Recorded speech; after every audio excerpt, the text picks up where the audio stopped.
Ready. আসসালামু আলাইকুম, আমি পারভিন। আমি আজকে রেসিপি আপনাকে দেখাবো। এই গরুর গোস্ত, প্রথমত গরুর গোস্ত নিলাম, তারপর গরুর গোস্তটা নিয়ে নিলাম।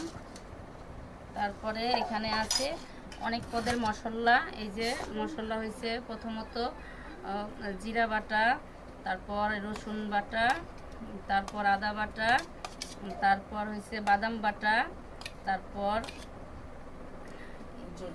জর্তি বাটা, তারপর কাঁচামরিচ কুচি, তারপর হয়েছে অবশেষে পেঁয়াজ কুচি।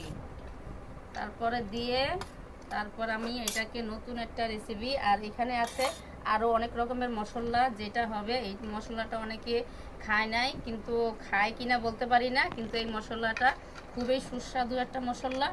এটা আমি ব্যবহার করতেছি, আপনারাও খেয়ে দেখবেন কীরকম লাগে। এই যে গরম মশলা, এই যে লং দিলাম, তারপর এখানে আবার একটু মরিচের দেয় নাই, মরিচের গুঁড়ি দিতে আসি।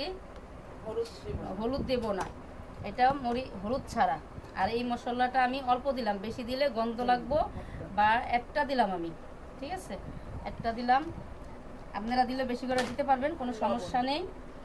আর এটা হচ্ছে আমাদের দেশের পোলার চাল, এটা হলো মনে করেন ক্ষেতের পোলার চাল। এইটা দিয়ে আমি সুন্দর করে একটা রেসিপি তৈরি করব। তারপর আমার রেসিপি এখানে শেষ। এখন আমি তরকারিটা বসাবো, মাই খাইয়া 5 মিনিট আমি এটাকে ভিজাই রাখতে হবে।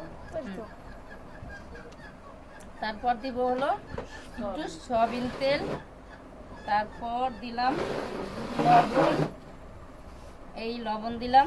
এইবার আমার মশলা দেওয়া শেষ। এখন এটাকে আমি সুন্দর করে মাখাইয়া, তারপর সামান্য একটু পানি ছিটাটা দিয়ে দিব। তারপর একটু এখানেই আমার রান্না শেষ। আমি এখন রান্না করতে যাই, আপনারা আমার সাথে থাকুন। এখন ভিজিয়ে রাখবো।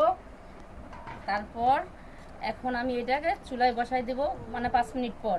এখন থাক, এবার তো আমি রান্না করে বলতে পারবো। এখন আমার এই গোস্তটা আস্তে আস্তে বড় হইতেছে, আর কষাইতেছি।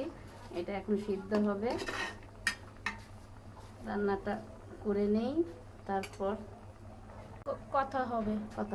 এখন আমি গোস্তের ভিতরে তেজপাতা দিয়ে দিচ্ছি, কারণ তেজপাতাটা দিলে খাবারটা অনেক সুন্দর ঘ্রাণ আসে।